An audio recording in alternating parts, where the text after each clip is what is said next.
Hey guys, I'd like to first and foremost start out this video by saying that Evelyn is 2 feet away from me right now. You can't have it on camera. Hey guys, so as many of you know, I am currently at Parsons School of Design for fashion design.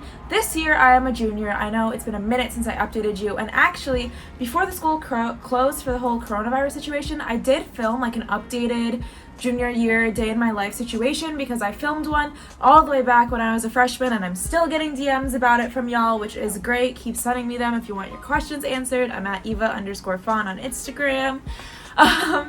Anyhow, because the school did close early for the virus situation, our projects got altered a lot, and our deliverables were altered a lot. And also, usually at the end of every semester, we have something called the Open Studio, where like faculty and outside guests and industry people and our friends and families are invited to come into the school, see the work that we've done all semester, ask us questions about it. It's really fun. We all stand around the classroom and you can go talk to and visit with whoever. And this year, obviously, that couldn't happen. So instead, they decided to do a virtual Open Studio for us to present our work, and we had to film really short videos on what we were working on.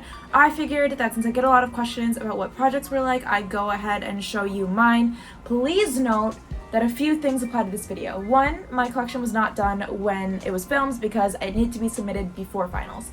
And two, that typically for a collection I would have to actually make pieces, do material experimentation, do muslins and fittings and all of that, and that would all also go into Open Studio and my finished PDF product to deliver to my professors.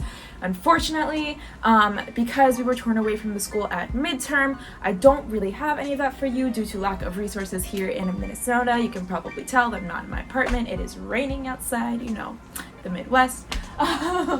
However, I figured I'd give you a peek into what I've been working on. It is a streetwear label called Eva, and I'm really excited to announce that I will be launching it as an official brand within the next few months. So if you're interested in purchasing any of the pieces that you see during this video, go ahead and DM me on Instagram at Eva_Fawn to stay up to date on when Eva launches officially.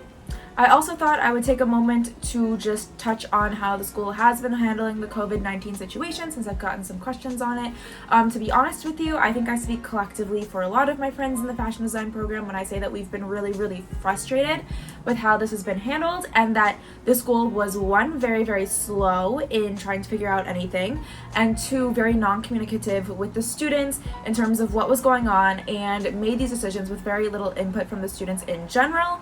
Faculty pretty much told us to suck it up, and yeah, overall it's not been ideal. The school decided to switch to a grading method called an AA- grading policy. In this grading policy, the only grades you can earn in a course are A, A-, I, or Z. A and A- obviously are if you're participating in the course. I is if you are that your professor decides that you haven't turned in enough work that you need to get an incomplete in the course, and Z is if you choose to withdraw from the course.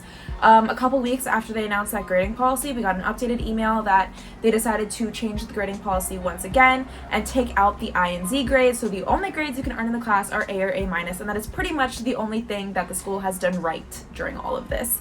I think a lot of our general frustrations as well came from the fact that being at a design school, over half of our classes are studio courses, and it is really difficult to learn effectively online when you're taking studio courses because it is so hands-on and so involved. A lot of our classes are reliant upon one-on-one meetings with professor, where they're touching samples, looking at seams, looking at finishing, looking at how things fit and how they drape, and I do feel like a large part of that education has kind of been stolen from me with this new online education. I had to completely shift my focus from product and quality to strictly portfolio and design, which obviously is okay because I do have a design studio class in which that would normally happen, but for a construction class to move over to be more design focused is really frustrating, and I felt like I didn't get as much out of the course as I could have. It honestly makes me really exceptionally nervous going into thesis, having missed this part of the education, but there's honestly not really much that can be done with it at this point. Additionally, the school also did revoke authorization on my study abroad at Central St. Martin's, which I'm really disappointed about because I was really looking forward to having the opportunity to study abroad this summer there. However, I do understand where the school is coming from, but at the same time, I also feel like that was my decision to make, not the school's. I will instead be pursuing other summer study options within the United States online from institutions like FIT, local community colleges, and other private schools. With all of that being said, this is Ava and Try Again Tomorrow. I'm so excited to present this new collection to you, have you see what I've been working on this semester, even if it is not completely up to my quality standards, and I hope you enjoy.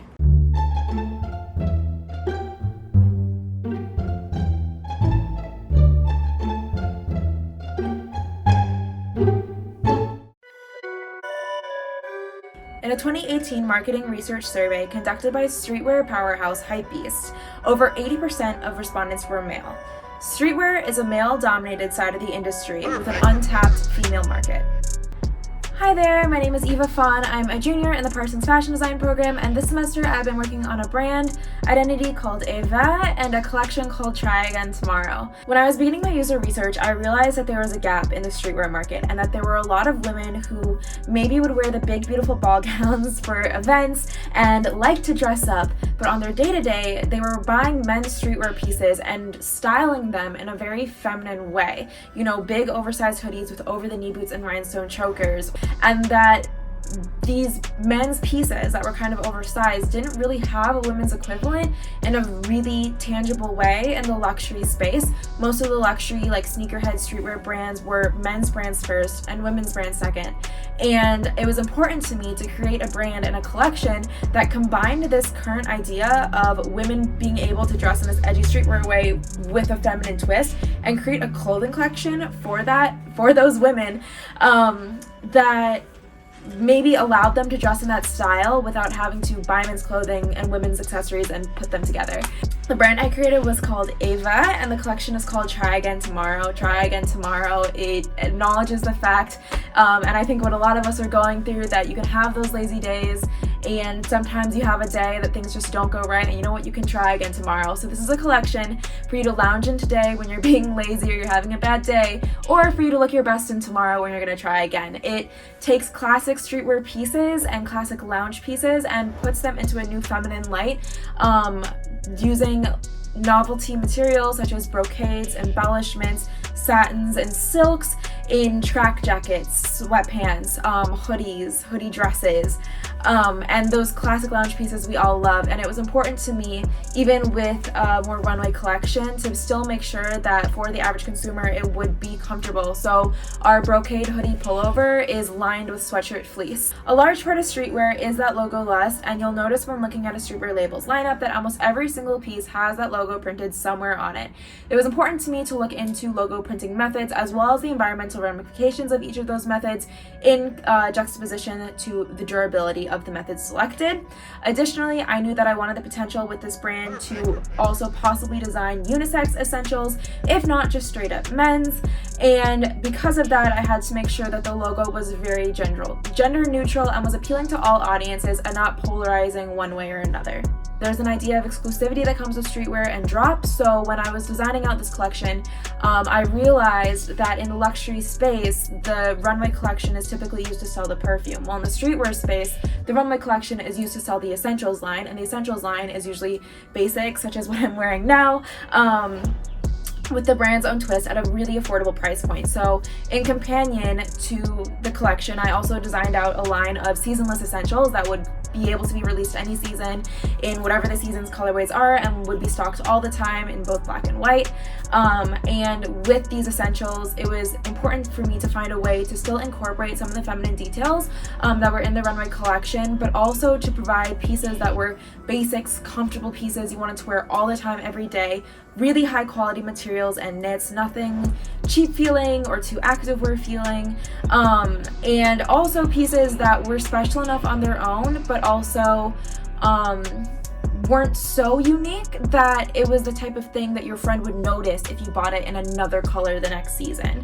For example, a top like this I could probably buy in 4 colors and my friends probably wouldn't notice if I wore it 3 days in a row. That is Ava and Try Again Tomorrow. I hope you enjoyed. Alright guys, I know I wrapped up in the video, but I just wanted to say thank you so much for watching. Once again, if you have any questions at all about what life at Parsons is like, about Eva and the collection, where and when you can purchase it, go ahead and DM me on Instagram at eva_fun.